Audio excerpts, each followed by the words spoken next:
Hey everyone, Corey from aquariumco.op.com. Today we're talking about beginner aquarium plants.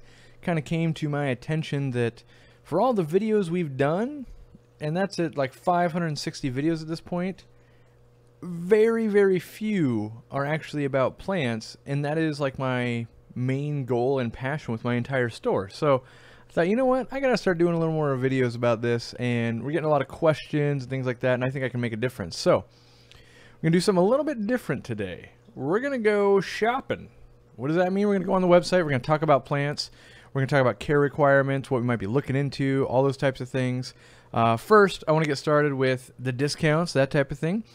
So Aqua 10 will get you 10% off anything on the website. That includes plants we might be looking at tonight or today.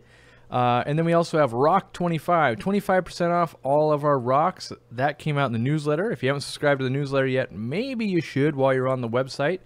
And then lastly, we got about 2 weeks until Chicago, right? Well, if you want to be able to spot another Aquarium Co-op fish nerd from across the airport, you got to get yourself one of these. This is the Aquarium Co-op luggage tag.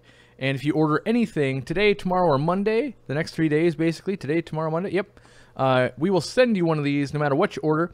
And you can put this on your luggage tag. And even if you aren't going to Chicago, you can still use it as a luggage tag, because I'll tell you what, these stand out when you're waiting for your suitcase to go around the conveyor belt. So, let's see here. We're going to hop onto the website and start going over some plants. The first thing is, know that we have to basically fertilize plants and we have to provide decent light. Those are kind of different topics. Those are not what we're going to really be focusing in on today. We've done podcasts on that. We've got other dedicated videos on that.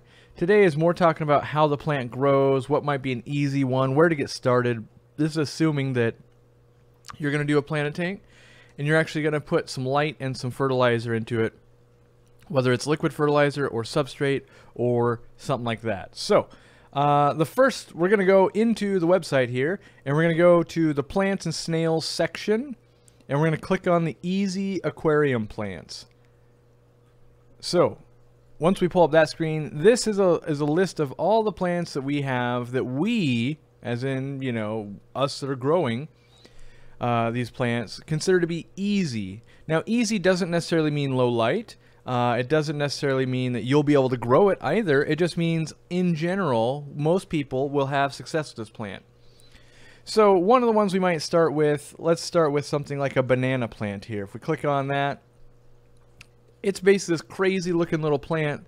It's got these little tubers, is what they are, and they look like bananas. That's where it gets its name, and that's where it stores a bunch of its nutrients. So when you buy a banana plant from us or someone else, you're going to get this little bunch of bananas, and it'll have a leaf or two. A lot of times, if ours have really long leaves, we actually cut them off because they're very delicate leaves, and those can die off in transit. So it's not uncommon to get one that only has 1 or 2 leaves on it.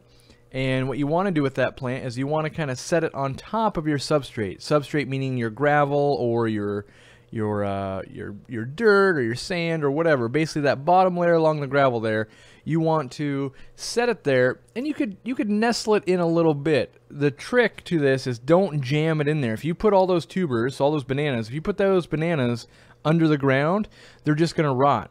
What we need to have happen is them to touch down and stay in one spot, so it's not just floating around your aquarium, but they're going to put roots down into it, and when the roots are down in the substrate, then they can start recharging those bananas. So the bananas supply the plant with food, but if we don't have a source to resupply those bananas, then eventually the bananas just rot out and your plant dies. So kind of a super easy plant, real low light.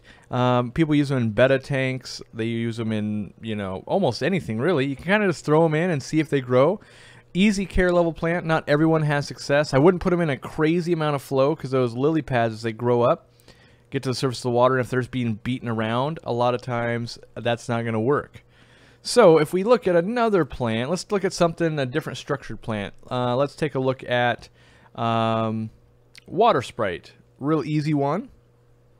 So water sprite is a stem plant, and what does that mean? Let's think of a tree. A tree, you know, you basically got your trunk growing up, and then you have branches that come out, right? So that tree trunk is the stem, and it will grow as tall as it'll ever grow, right? So a tree pretty much just keeps growing and growing and growing with time, and water sprite or stem plants will do that same thing. Now, with water sprite, it's kind of a cool plant because you could just like break off a branch and let that float around in your aquarium, and it will start its whole own new plant. And then it's also got another cool mode where it can grow floating and become like a floating plant, and it puts roots down into the water. So when it's a floating plant, it really utilizes kind of water fertilizer. When it's in the gravel or substrate, it's going to utilize, you know, about 50-50. So if you had a good substrate and you do liquid fertilizers, you'd be getting the best of both worlds. This plant is a very, very fast-growing plant. It's not uncommon for us when it hits CO2, which you don't have to have CO2. None of these plants in the easy category require CO2 or very high light. But if you did, like we do at the store, we give it CO2, and it can grow 6-8 inches a day if we're not careful. So we actually have to limit it a little bit. But in your own home aquarium with moderate light and a little bit of fertilizer, you'll probably just get normal growth of about 6 inches a week, and it'll fill in. And the cool thing about a stem plant is you can kind of cut that tree trunk anywhere, and then maybe break a branch or two off so it's got a little stem, and put that down in the substrate, and you've basically divided that plant into two. So, you know, for a $9 plant, you can get a lot of growth, and you can keep propagating over and over and over and over again. Eventually, you'll give it to your friends and that type of thing. Now, I want to touch on another stem plant here. We want to take a look at Wisteria. And Wisteria is another stem plant. We'll get that up on the screen here. Yep, so another stem plant. And the leaves that you see in that picture are immersed grown. So what does that mean to a beginner? That means when we buy that plant, okay, we buy it from a farm, they've grown it where that pot is in the water and all the leaves are out in the air. And they do that for a couple of reasons. One, they won't grow any algae. Two, it can get unlimited amounts of CO2 out of the air. And three, that water that they have going by those roots has infinite nitrogen or nutrients in it, so they can grow those plants as fast as possible. Now when we get them, they look just like that, and they got these weird round leaves on them, and they've got these stems. Well, we start growing them underwater. We put them underwater, and those big round leaves start dying off. Now what's happening is they're going to consume those and turn brown and give food, kind of like those bananas did, right? They're going to give food back to the stems, and at the top of the plant you're going to start getting new growth. Now that new growth is not going to look anything like the old growth at all. It's going to be all like almost like pokey. It looks sharp and you know, jagged. So that's going to be the new growth. So if you were to order this plant from us, a lot of times you're going to go, hey, it's dying. Well, those bottom 2 or 3 inches usually will be dying plant. And what that is, it's consuming it so that it can grow the new top growth. Now you can do a couple of things when you get it. You could just trim it right at the top where you've got all that new growth and plant those. You could just plant the stems the way you have it, and it's going to look a little weird at the beginning. You're going to go, hey, I got to plant this tall. It looks one way up here and a different way down there. Then long term, you can make those cuts and replant them. We try and convert them as much as possible. So if you're watching our unboxing videos, when I say, hey, look, our Wisteria looks really good, and it looks all crazy and fully bushy, that's because we've been able to grow it you know, for a week or two before you guys order it. Now, if we sell like 150 of these today, then you're gonna go, oh well, mine came in and they looked, you know, looked immersed, and that's true because we buy in bulk, and the goal is that we try and always send out ones that are already mostly converted, so you have less of that experience. But don't be afraid of that experience either. That's a normal thing, and you kind of want to learn that, especially as a new person to plant keeping. A lot of these plants are going to be immersed. So if we go back and we look at, let's say, another type of plant, let's click on Java fern here. So once we have that up, so Java fern is what we call a rhizome plant. Fancy words. What does that mean? It kind of means that instead of it having a stem that goes up and down, it has a stem that goes sideways. So it grows this way. So you get a leaf that grows up, and then it grows a little bit over here, and a leaf comes up, and then it grows a little bit, and a leaf comes up. And in that pot, what you're seeing is probably 4 or 5 of those stems laying down with leaves coming up. And when you get it, It's going to be in that basket. You're going to pull all the rock wool off, and you'd be doing that with all these plants. They're basically a basket and the rock wool. You want to take those off, and you're going to go, hey, I got 3 or 4 little plants right here. Good. Now, because that rhizome grows horizontally, we plant that a different way. So instead of it just jamming it down to the gravel, kind of earlier when we were talking about water sprite, how it flowed at the top and the roots came down like that, kind of the same thing with this plant. We need to attach this to wood or rock. And so we've got that rock sail going on. That might be a good thing, or a piece of wood you might have, or you could do decorations. If you have a plastic castle, you can attach this to it. And what happens is the roots, they kind of grab onto it. So you might use super glue gel to get it to stay there originally, or a rubber band, or tie it on with fishing line or something like that. But eventually it's going to grab on, kind of like you might have seen ivy do that out in your yard or out in public. So that's a real slow growing plant, can grow under very low amounts of light, and doesn't need a whole lot of nutrients. So that's where they call it the rubber plant, or it's bulletproof, or you couldn't possibly kill it. You can kill any plant, but these are some of the ones that are some of the absolute easiest to grow. The problem is once they start looking bad, it can take quite a while to get them looking good again. So if you're going, oh man, I got a lot of brown leaves, they don't look so hot, it might take you 4 or 5 months to repair it, but it also took a long time to get there. So it's slow in everything it does. So yeah, there's different types of a Java fern. There's going to be, I think on here we'll have like Windelov somewhere. Let me see if I can find it. Yep, it's kind of down in the middle of that page. If we go on the easy plant section, get that pulled up here real quick for you. So that same concept, got that rhizome, except these leaves, you know, they come out and they got all this frill. They got like jazz hands going on. And so that's an entirely different look. It also doesn't grow as tall. So being that this is a stem plant that is a rhizome, so it's horizontal, it'll grow infinitely long this way, right? But like Java fern Windelov only gets about 6 inches tall, depending on the light. And Java fern, the normal Java fern, there's quite a few different. There's some that are like giant forms. There's some that are needle leaf. There's some that stay pretty small. But they can be anywhere from 4 inches to I've seen 14 inches tall. Most of what we send out gets in that 6 to 10 inch range on the normal Java fern, and these guys are more at about 6 inches. We also sell them where they come already positioned on wood. I don't know if that's here in the Easy Care. Yeah, we've got some down at the bottom. We're sold out currently. So we've got the Java fern wood. But let's take a look at some other plants that are easy. Let's take a look at baby tears. If you can pull that up, Jimmy. Should be down towards the bottom left there. Yeah. Alright, so we've got baby tears. Now baby tears, this is not dwarf baby tears. So that's what most people think. They think like, oh, this is that carpeting plant that looks so cool in all those high-tech aquascapes. No, this is not that.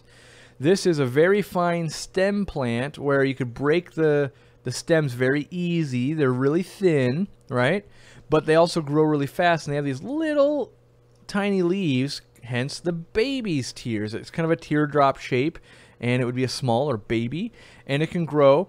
A lot of times you just got to kind of get this out of the rock wool and kind of jam that thing into the gravel, and it's going to start growing in, and it fills in more like a bush, I guess. You wouldn't really, I mean you could, but you wouldn't really plant one stem at a time. It would look too sparse. It kind of fills in this big bush. And you can see here the care level requirement is kind of intermediate. And the only reason we put that there is it needs a little bit more light. So it's not that it's necessarily hard to care for, but a lot of these plants we've been talking about so far are so easy to take care of that almost any light and almost any fertilizer will keep it going. Where this, you got to really be trying. You know, you got to go, okay, well, I'm fertilizing every week. I have a decent plant light. And that's going to take care of that. But it offers a different texture and a little bit different green. So instead of these bigger, broader leaves we've been looking at, now we got these little tiny things, and it helps break up some of the contrast. So let's take a look at one of my favorite plant groups, and that would be Cryptocorynes. Let's pick one out here. How about Lutea, if you can find that one, Jimmy? So Cryptocorynes, they're not like anything we've talked about so far. They're different all the way. So they don't really have a stem, you know, so they don't have that tree trunk that grows up. Instead, they kind of have just leaves that come out of a crown. Now, what is a crown? I know, it's even more different, right? So the crown is basically like, think of a bundle or a bouquet of flowers, right? So all the flowers come to one point and you would hold that. That's the crown. All the flowers come out of that point, right? We basically have that also. And then down below, you know, if it's at a wedding, they've been cut off. But down below would be all those roots, right? That would grow into the ground, okay? So we need all those roots to go down into the ground. We need that crown to be up above the gravel, and then all these leaves come out of that. So that's pretty easy to do. Just don't plant it too deep. In fact, if you saw a little bit of root, that's okay. What's cool about these is they can grow under insanely low light, very, very, very, very low light. They mostly eat from the substrate, so root tabs could be a good thing, or an enriched substrate, or even if you just had a tank that's been going for a long time with a lot of fish poop going on in there, these things can usually push on. You know, whether you fertilize or not, typically you will get growth out of your cryptocorynes. Might be really slow, might not be the color you want, you know, might be a little more bronzy instead of a little more greeny or something like that, but it will grow typically. Now the big internet thing, I guess, that goes with cryptocorynes is called crypt melt. Now what is that? Well, we talked about that earlier. We just called it something different. Typically all the crypts are growing up out of water, immersed. Remember we talked about the Wisteria, how it had a different leaf form? Well, crypts have that same thing. Their leaves are going to be kind of bigger and look different, and they're going to be grown out of water in very high humidity. And then you take it home, or you take it, the pet store gets it, then you take it home, and you put it in your aquarium and go, it's dying back. Now, one of the things that's kind of weird about the Cryptocoryne, or crypts in general, is their leaves don't look that different from their submerged grown leaves. So you're just going, the plant's just dying. I don't get it. I look at the pictures online. It looks like it's supposed to look, but it's not working. You need those bigger leaves to kind of die back. They're going to fuel again. They're going to fuel those new growth, and you should get new growth out of the center.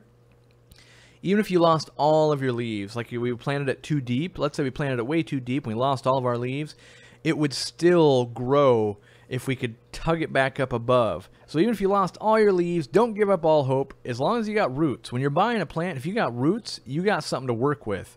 Now, if you got a leaf or two, that helps as well, but you know, if you got roots and they're healthy, you can really get it going. Now, that brings up another thing. A lot of people, or a lot of the internet talk says, oh, you need to trim all these roots and do all those things. I never trim roots.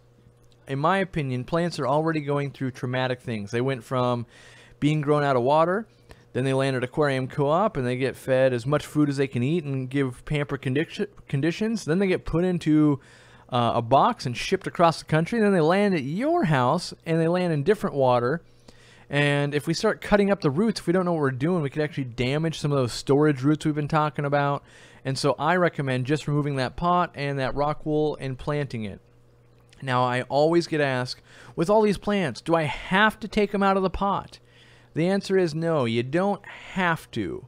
I recommend it. It's kind of like when you buy plants from Home Depot or Lowe's, right? You go and you buy this big pretty flower, and then you take it home, you set it on your patio, and you do nothing with it. What happens? Eventually it kind of wilts, doesn't get much bigger, and kind of dies off. But if you take the time and you really plant that out in the garden, you can get something that's really pushing forward and looking nice. And that's kind of the same thing in the aquarium. Like in our aquarium back here, we do have them in the pots. All these are all Cryptocorynes back here. So if you wonder what that plant is, all Cryptocoryne. And we do have it in the pot because we've got it between rocks, and we know, and I'm about to teach you guys, that cryptocorynes spread by sending runners. So what's going to happen is it's going to have this plant, and then out of it, it's going to kind of like do this little U shape, and another plant's going to happen. It's going to sprout up right here, and that just kind of keeps happening and bouncing around your aquarium slowly, very slowly, but it'll keep just populating and making more. So you really don't have to do anything, where like those stem plants we were talking about, they just keep getting taller. We got to come in and trim them, plant them, or get rid of them. And so with this guy, it only gets, as you can see back here, you know, it's getting about 6 inches, but my light is really high on that tank, so it has to grow to reach the light. If I put a ton of light on it, let's say I put 3 more fixtures on there, it might only get this tall instead of this tall. So how much light you have will dictate how tall your plants get on some of them. All the tree trunk or the stem plants, they'll pretty much grow infinite until you cut them. But all the other plants, usually it's kind of limited a bit by light. So next, let's get some color into this aquarium. Let's do a dwarf aquarium lily. Someone earlier in the chat was asking about that. Now, what I like about a dwarf aquarium lily, they have a bulb. So in that pot that you see there, there's going to be this bulb that's about this big around. We're going to treat that as food, or just like that banana plant, right? So it needs to set kind of above the gravel, and the roots want to grow down into it. If we just jam that sucker in there, it's just going to become a big rotting mess, and that's not going to be good. So we want to make sure that we don't have that happen. Then you've got all these big leaves that kind of look like an arrowhead, right? They're going to be anywhere from a brown to a deep red or purple. Now, what depends on that is how much light it's getting and how much food it's getting. If it gets a little bit more iron, you can get a little more of that purple going. If it doesn't, well, no harm, no foul. But it's going to grow leaves down low, so you're going to have that bulb, and then you'll have some leaves coming out of it down here. And then you'll have leaves that go all the way to the surface and make big lily pads. You could trim those and keep this just bushy, cool-looking red plant down low, or you could have both modes, which is kind of cool. You can technically flower that. Well, all these plants you can technically flower, but that's a little more than a beginner class, if you will. These are really cool because they come with all those nutrients, and they're really, really low light. So I love to sell these when people say, I've just got a bettable. What could I grow? You could grow a dwarf aquarium lily. Or I'm looking for something a little bit different. I'm growing this, this, and this. What should I do? Oh, get yourself a dwarf aquarium lily. And one dwarf aquarium lily goes a long way. Let me tell you. It can get to be quite a big plant in your aquarium, but it's always one of my favorites, you know. And there's cooler versions of this, so maybe you're going, well, I like the dwarf aquarium lily, but what about a tiger lotus? We basically just described a tiger lotus, except it needed more light, and it needs a little bit more iron and a little bit more care. But we get the simple version right here. Get your feet wet, have some fun with some color in your beginner package. All right, what else do we want to talk about? I think we have to talk about Anubias, right? Let's talk about Anubias nana petite.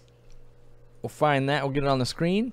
So Anubias nana petite. Anubias is a rhizome plant, much like Java fern. So that means that its stem grows horizontal, right? It's going to travel along whatever we plant it against.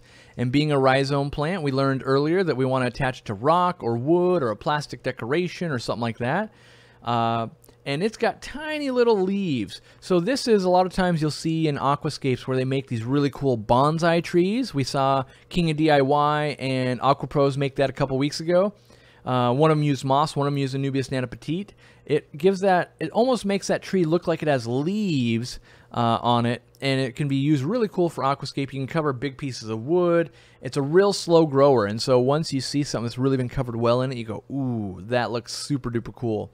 The problem is they're a little spendy at 13 bucks. You're going, dang, that hurts. But, you know, keep this in mind, is that each one of those leaves might take you a week to grow. And you're going, well, that's got 27 leaves. Like, yeah, someone grew that for 27 weeks. Whereas, like that stem plant we were talking about, you're getting 6 inches in a, well, maybe in a day or in a week. You get so much faster growth. That's why they tend to be cheaper than an Anubias. Now, with Anubias, just like Java fern, because they grow so slow, they die so slow, and they also don't need very many nutrients or very much light. So you can use ultra low light, you can use very few nutrients. Sometimes you get away with not having to fertilize at all if you've got the right water structure and the right fish poop going on. You might not have to do anything. They're great for nano tanks. They're great in giant tanks, even in really big tanks. It's one of those things that no one is pretty much ever sad to have a big pile of Anubias nana petite. It always sells well. So yeah, you know, attach it with wood, on wood with like super glue, string, that type of thing, rubber band, any way you want to go. Let me take a look at some more of the plants here. Let's talk about duckweed for a moment, because I think a lot of people are scared of duckweed. Now, duckweed is a plant that will typically come in as a contaminant. What does that mean? It means that while plants are being grown at these farms, they get caught on the roots or some of the leaves, that type of stuff, and they make their way into my fish store. And then really, we can't guarantee that we don't send you duckweed with your plant. We could definitely say like, oh, look at this. We guarantee to be duckweed and snail free, but we'd just be lying to you. And that's what most companies do, is they say, we're free of duckweed and we're free of snails, and they ship out a bunch of stuff. And then when someone complains, they go, oh, weird, must have made it through our quarantine system. I'm so sorry, here's a discount, or here's a blah, blah, blah. Instead, I'd rather be truthful and say, if it was possible to stay duckweed free and snail free, the farms would already be doing it, because all stores collectively would rather have pure, clean plants. So I don't think it's possible. But when it comes to duckweed, it's not horrible. It's actually quite a good thing if you're feeding goldfish, for instance. They love to eat it. It's also a plant that floats and will grow under almost any light and will consume almost any nutrient. So let's say you had just a tank of guppies and it's in your office and it's at work and you can't do a lot of water changes and you hear there's a lot of metal in the water. If you were to float some duckweed in there, it would grow and you would scoop it out and throw it away when you got too much, but it would clean that water for you. It makes water super duper duper clean. Now, if you're going, well, I have this high-tech aquascape with CO2, high light, and all these $500 plants I've bought, and the duckweed's growing out of control and eating all my fertilizer, then it's a bad thing. But if you don't have that situation going on, maybe it's a good thing. That's why we sell so much of it, and a lot of people can't get a hold of it because stores are going, oh, no one buys that, but it does have its use, and floating plants are easy and fun. All right, so let's take a look at some more plants here real quick. Let me find one that might be a little different than we're used to here. Ooh, Vallisneria, top left plant here, if you're shopping along with us. Hopefully you're enjoying this. I realize it's kind of a sales pitch, but the whole goal is that it is crazy informational. So whether or not you live in the US or not is kind of irrelevant. You can go back here and you can listen about these plants and you can learn about them, whether you buy them 10 years from now, today, from me, from someone else, doesn't matter. This is the best way that I found that we have the rights to use all these pictures, for one, and an easy way to find them. So Vallisneria, it's also known as eelgrass sometimes, or Jungle Val, or just, you know, grass. And so we've got that going on. If I move my giant head right here, you see all that? That's all Vallisneria growing in the back there. Now typically it's going to grow like 6-8 feet long, so really long, and it'll drape over your aquarium and it'll kind of flow in the water, kind of like it's doing right there. You know, it's flowing in the water flow. That's a cool effect. Now this one sends out runners, so when you take it out of that pot and you plant it into your substrate, it's going to do that U-shaped runner, like, oh, just keep making more. And that's what's going on back there. It just keeps filling in right next to each other. And it's going to get more dense and more dense. And it's going to get longer, and it's going to fill in that whole background for us. Hopefully, that's the goal. We started with very little bit, and you guys have watched this for probably, what, 3 or 4 months now, and now we probably got a mat of this. Now, if I wanted to jump ahead, I could have put 30 pots in there, but I wasn't sure the clown loaches weren't going to destroy it, so we only put very few. It does like a lot of root feeding, so if you give it root tabs or have an enriched substrate, it will take in fertilizer from the water column.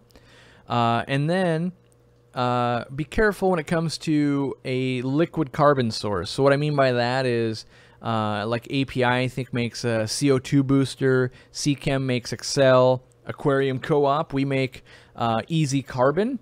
All of those products can be kind of detrimental to Vallisnerias and some mosses, and so know that a little bit goes a long way with that, whereas some of those liquid carbon sources for other plants do help. Mostly, in my opinion, they're an algicide, not so much you know, super beneficial for growing the plants. But yeah, all right, so let's take one more look at, or a different look. Let's look at fertilizers real quick, just because I want to sum some stuff up. So we got to go into supplies here, and we're going to go to plant supplies and go to fertilizer. The first one we're going to click on is that Easy Green All-in-One. This is my sales pitch. I hope you guys all buy it, love it, use it. I don't know if you can see it here, but there's 298 good reviews. Well, that's not true. There's 298 reviews. I can't guarantee that they're all good. I can say that majority of them are. This is a liquid fertilizer. What liquid fertilizers are good at, let's say you've got an aquarium right now and you go, I want to do plants, but I don't want to tear this whole thing down and start from the beginning. You can go, well, I'll just buy plants and we'll feed it liquid fertilizer and you'll get, you know, probably decent results. That's how I run most of my aquariums. Most of my aquariums do not run enriched substrates. So you just got to dose it once a week for the most part, especially beginner plants. It's 1 pump per 10 gallons. If you got a 30-gallon tank, 3 pumps once a week. You measure it by measuring your nitrates. So if at the end of the week you have a lot of nitrates left over before you do your water change, you might be able to cut back. Now, if you have none left after 2 or 3 days because you have all these plants and they're all thriving, you might have to dose even more. So it's, you know, you got to feed based on how much it's actually uptaking. We also have the root tabs. We've talked about some root tabs here. Let's go ahead and get that on the screen, Jimmy. All right. So the root tabs are basically, they look like little pills. When you take them out of the package, you're going to go, hey, that looks like a pill. It's got basically dirt and other fertilizers. So we've got mineralized topsoil, red clay, magnesium, nitrate, phosphate, potassium, magnesium, zinc, iron, and molybdenum. I can't say that correctly, so I'm going to leave it there. But it's got all those elements in it, and you basically jam that in under the plant. That little gel capsule dissolves and leaves those nutrients there for the roots to go, ooh, let me get some of that, and it grows. And then we have iron. So if you're trying to bring out those reds, or you're noticing an iron deficiency in some of your plants, you go ahead and you buy yourself some iron. You want to get that on there, Jimmy? Should be the one on the right there. There we go. So you got the iron, works the same way, 1 dose per 10 gallons, 1 pump, and, you know, dose 1 to 3 times per week as needed. So if you had a ton of high intensity plants, you might need a lot of fertilizer. If you don't, maybe you only had 1 aquarium lily, maybe you need like half a pump for your 30-gallon tank once a week. So in moderation.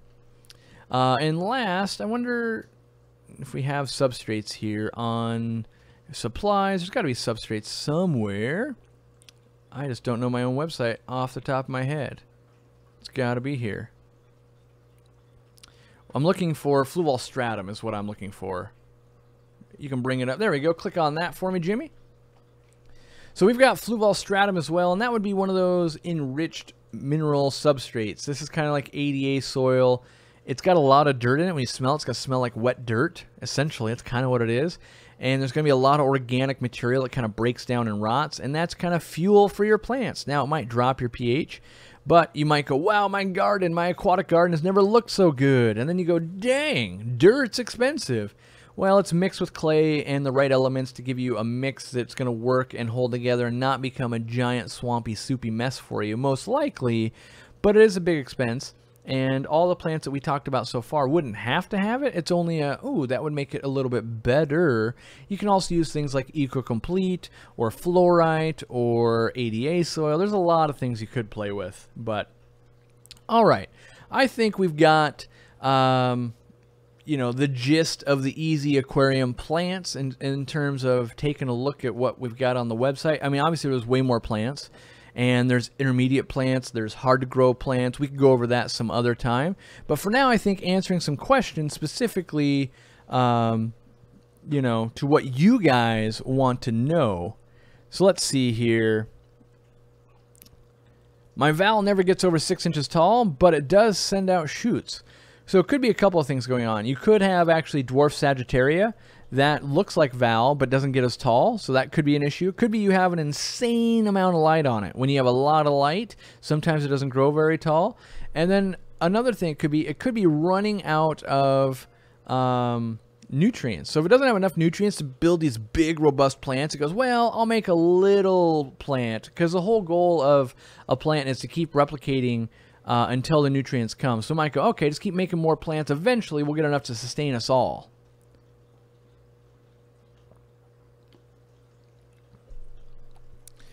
All right, let's see here.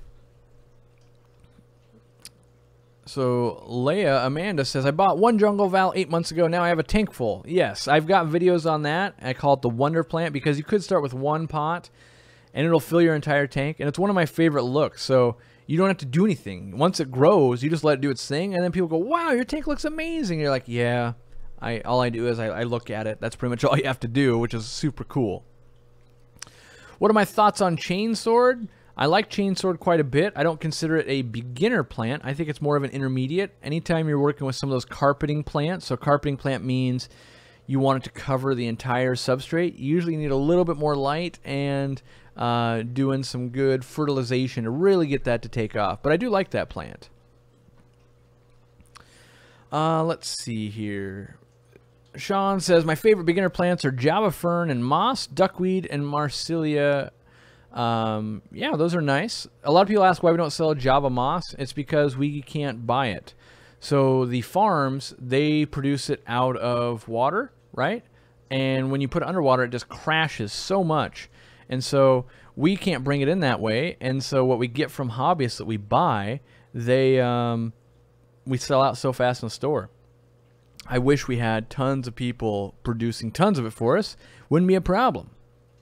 Why does Val die from Excel? I don't know. I am sure there is some scientist that really knows why that happens. I just know that it does happen. So I'm sure there's a chemical process going on there. Probably the same process that breaks down the algae is probably the same process going on with the Val.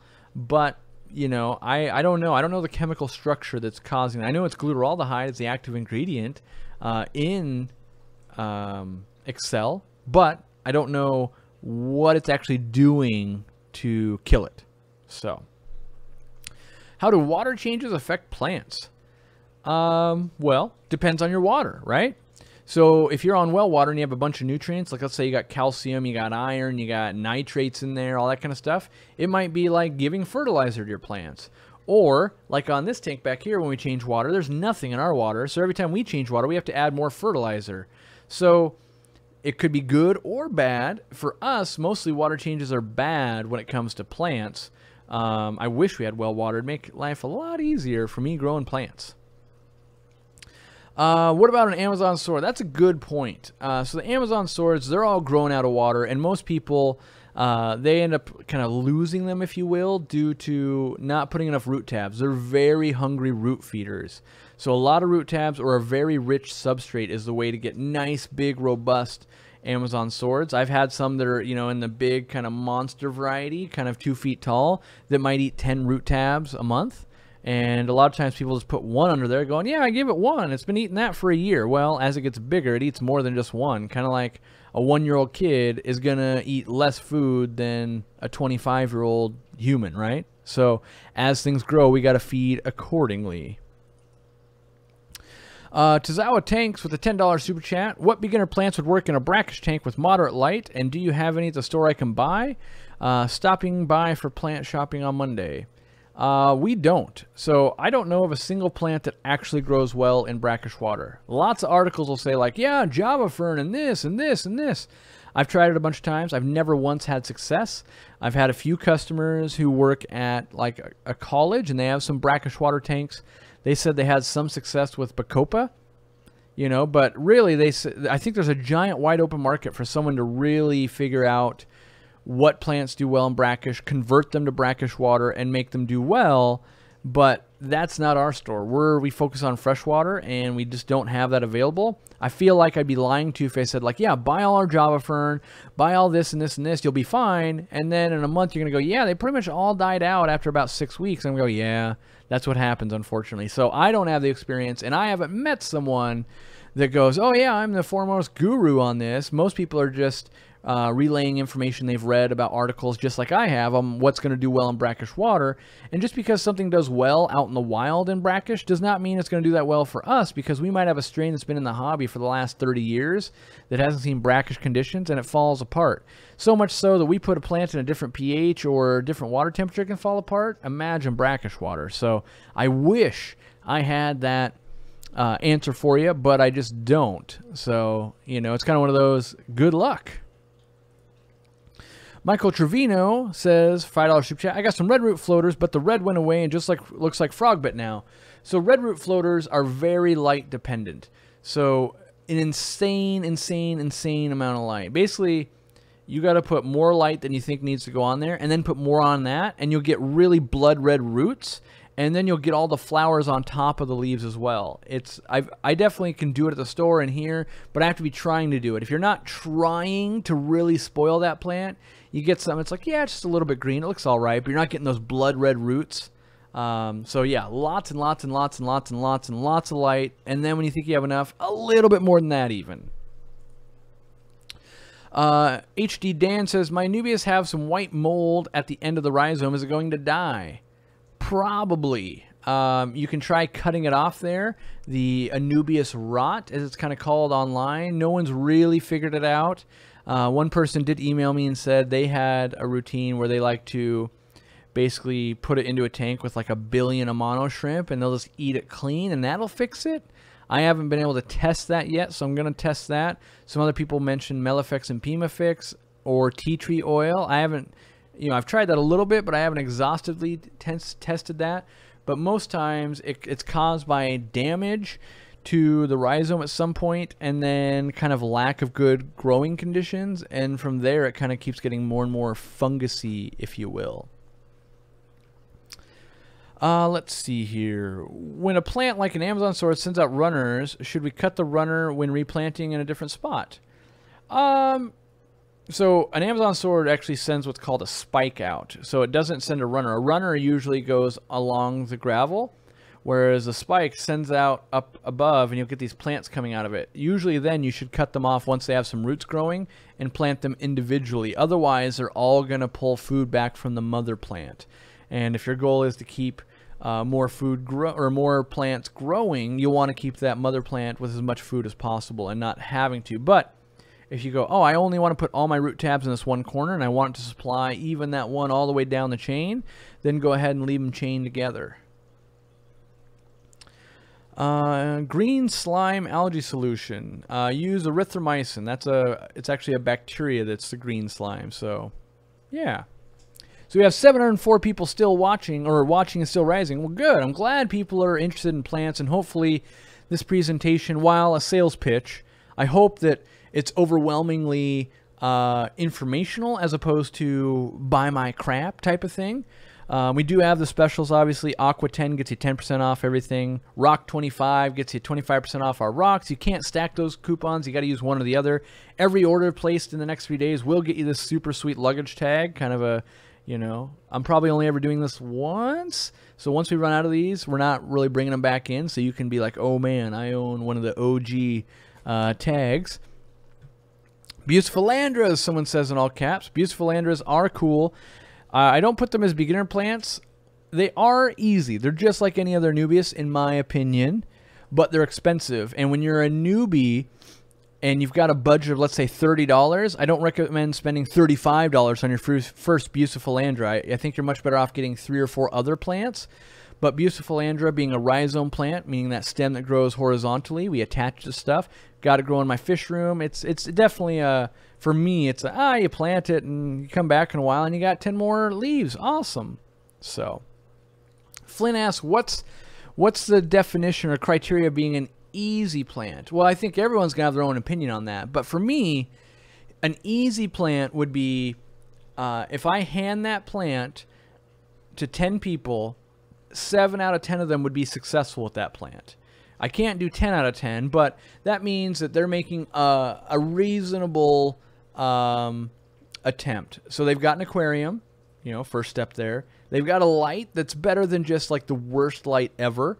And then they're going to fertilize somehow. Like, it doesn't have to be our stuff or another brand, but they've got some fertilizer. Like they've gone into it going, okay, I'm going to start trying to garden. And 7 out of 10 of those people, no matter where they live in the country, should have success with most of these plants. It could be you have way different water structure and that's why you didn't have luck, or something like that, or your aquarium's way too hot, or you just don't know how to grow that plant. But 7 out of 10, 70% would have success. Now, I think we actually get much higher levels than that, but that is my criteria. Because I definitely wouldn't want like 50-50, like, oh, 50% chance, you're just throwing your money away. So, let's see here. How to make bushy water wisteria in a tank. So you might have seen like the wife's tank, where it was just totally covering that tank. High light will do that. If you give it high light, it creeps along the bottom instead of growing vertical. Real high light just goes outward and will fill in. By the way, me and Jimmy spent a few hours last night, completely tore apart the wife's tank, put in extra substrate, and I brought home a bunch of wood, and we're making a video on totally redoing that tank. So that'll be coming down the future sometime.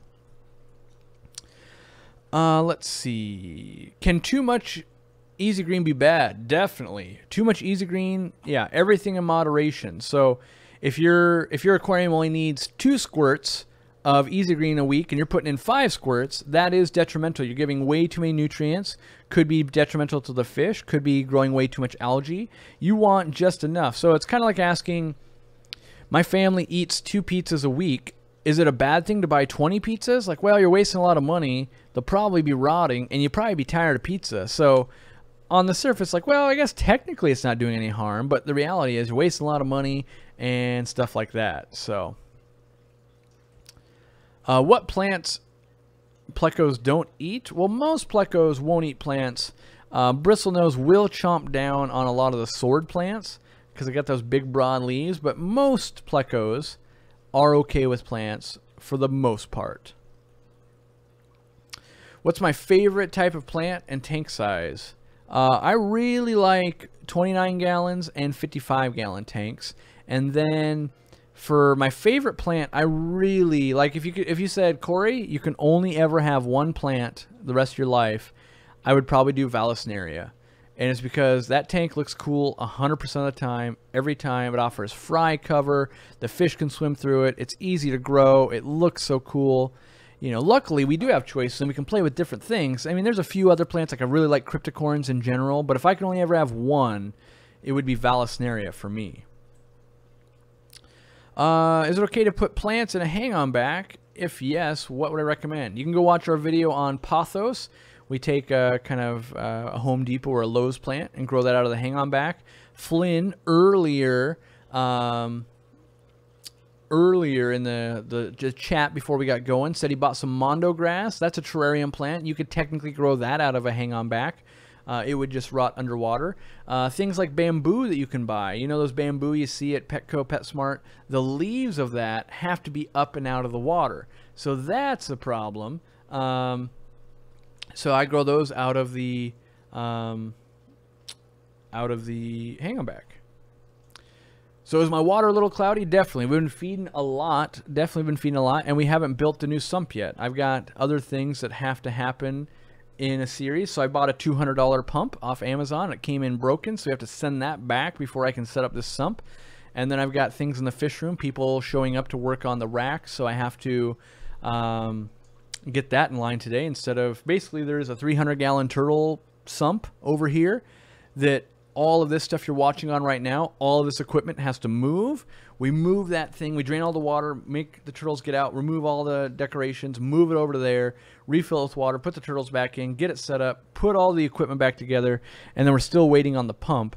And so yeah, I did a 30% water change last night, if you can believe it. So we changed 30% of 800 gallons, and it still looks this cloudy because we're feeding so much. I'm trying to grow these clown loaches pretty quickly. So yeah, definitely got a little bit of clarity issues, I guess. Will CO2 help if I'm using a CO or a hang-on back and airstone? Yep, it will. Yep.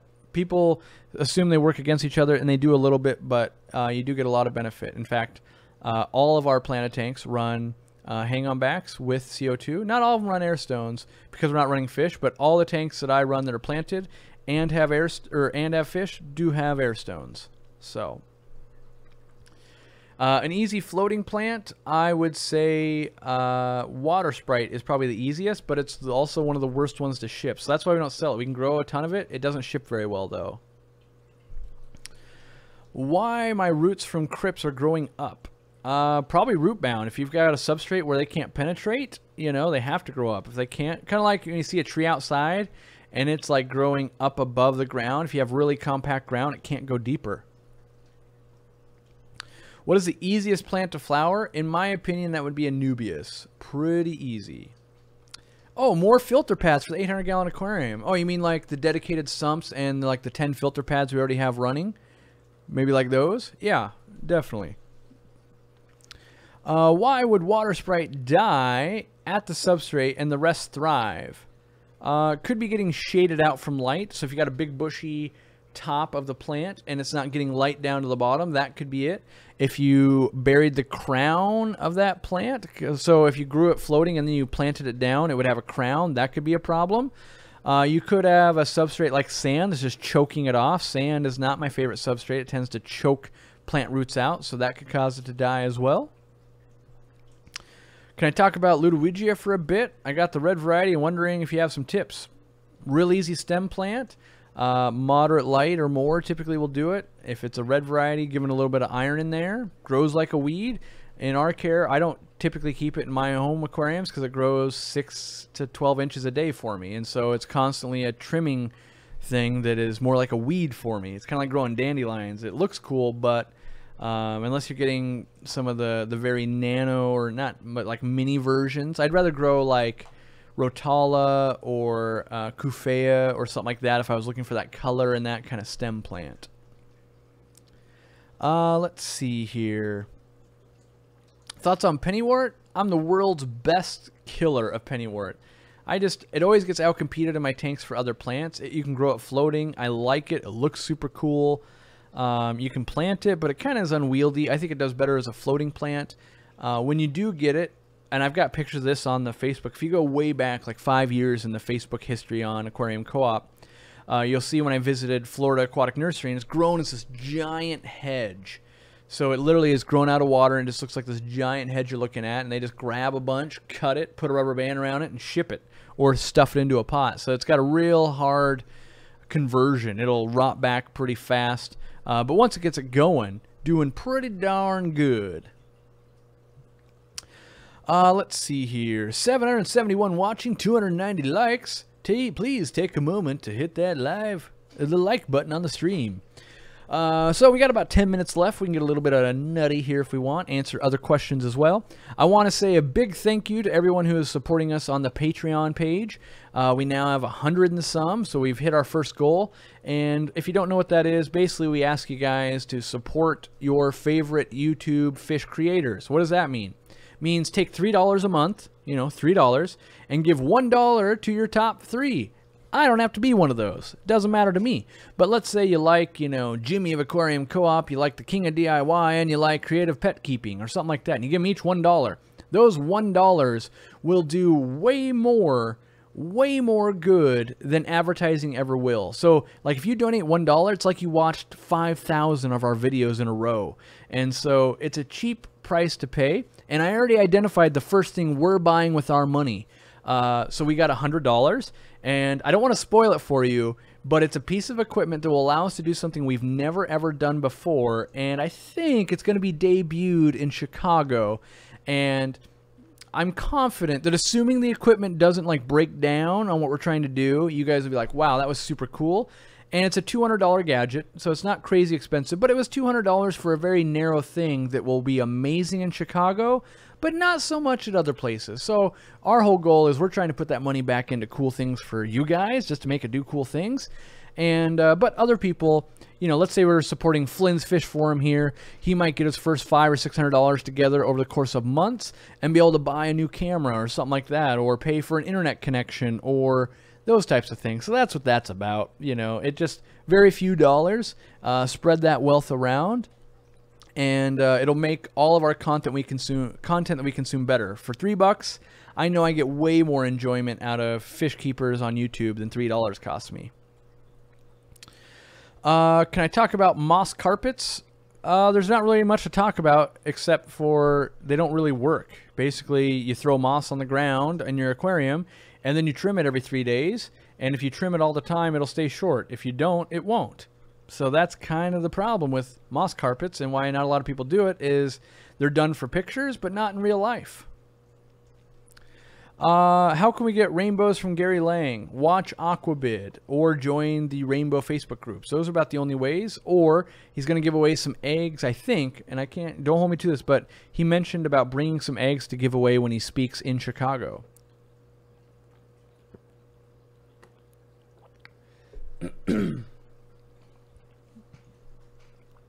All right, let's see here. If I use EcoComplete, how much or fast will it absorb Easy Green, and will I need to dose a little bit extra to compensate?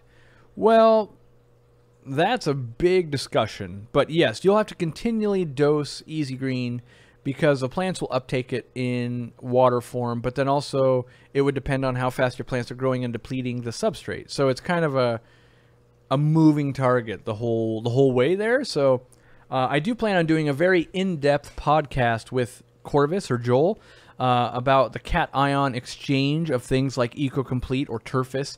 He's much more well-versed in that than I am. I understand how it works, but I'm not confident I can explain it in layman's terms so other people are going to understand how it works. So, let's see here. Thoughts on Stargarnia pen carpet? Yeah, if you keep it with a lot of light, it kind of forms a little short hedge. You got to trim it a lot to keep it really short, but it's one of the easier carpeting plants. Can be done without CO2. It likes CO2, but it can be done without it. Not too hard, but I personally grow it with CO2 because it just makes it a lot easier for me. Snow says, if you have algae on your Anubias, does it mean that you have too much or too low light? How do you clean it? Well, I might get some Amano shrimp or some kind of algae eater going on in there, but yes, it could be too much or too low of light. If you watch our planted series, you will see that algae is a result of an imbalance of light and nutrients. Could be too much light, could be too little light, could be too many nutrients, or not enough nutrients. Could be all of those things. That's what makes it really hard. Is someone said, well, I added more fertilizer, fixed it. And the next guy goes, well, I did that and it got worse. And the next person goes, well, I added more light and it got worse. And someone said, I took light away and it got better. Because all of those are going to be different scenarios, that's all a true statement. But I do want to bring your guys' attention to something. I'm going to have Jimmy's help with this. I want to pull up the website, or I want to pull up YouTube. Pull up YouTube for us. A lot of people, I spent a lot of time right before I went to Chicago, spent a lot of time going through our playlists and really amping them up and redoing them. And this is one of the best resources I think that is out there currently for information. So if you go to YouTube/Aquarium Co-op, if you want to open our page, Jimmy, you could even shrink me down more if you need to or whatever. But we want to open up. All right, so we got that. Now you need to go and click on playlists. Now Jimmy's gonna kind of hover over that a little bit. It's kind of under home and videos and playlists. Those playlists right there, right, that you could see, those are some of the best information we have, and I spent a lot of time really going over those. And so you've got like the one that I can see right there. It says algae or planted aquarium basics. That one's going to cover substrate, going to cover lighting, going to cover algae, going to cover fertilizing, all these really basic things. It's also got CO2 in there. So at this point, we've got 560 videos, and they kind of get lost. If you don't know, hey, I should search for planted aquariums, you won't know we've already covered a lot of this stuff already.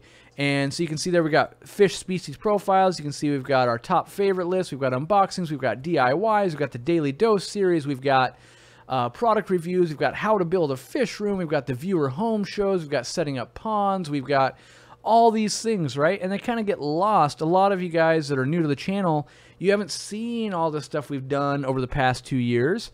And so you can go back and really get a lot of value out of that. And so we've really been spending a lot of time getting those kind of links back into videos and really making that cohesion work. So if you want to see how awkward I was, like the very first video I made, go watch Fish Room Updates, like #1. It is the most cringy, awkward thing on the planet, and it's super awesome.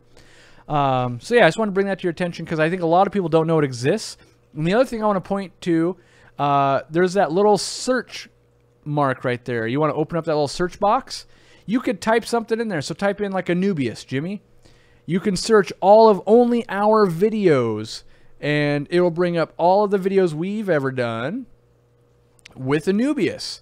So you could do that for your fish or a plant or anything like that. You can see all these different things we've done with Anubias, and that searches only our videos. Now, you don't have to only watch our videos, but you know that we put out a certain level of quality and a certain way of teaching, and this might be beneficial to you. And it's the best way that I've found that I can get you guys the actual information there. So I do know we've got a couple of super chats I want to make sure that I get to. Let's see. Jaeger King says, I have an Anubias that I cut the rhizome to get it to grow in different spots. How do I get it to grow faster?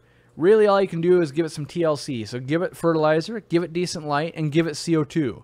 If you give it all those things, you're going to maximize the growth you can get. That doesn't mean it's going to grow fast, but it will grow faster. You know, it's kind of like if I wanted to lose a bunch of weight. How do I lose weight faster? Like, well, exercise a little more, eat a little better, do those types of things. But if I was just to start exercising, eating better, I would lose weight over time anyway. So if I'm going to speed it up, just do more of it. All right, $20 super chat from Daryl Dimer. Thanks for all the great content. I wish I had this information when I first got into the hobby. Hey, thank you so much, Daryl. The super chat really does help, and that is the goal. Our goal, you know, I started the whole Aquarium Co-op was to educate people, and that was at a local store level. Now we've gone to kind of a global level here on YouTube.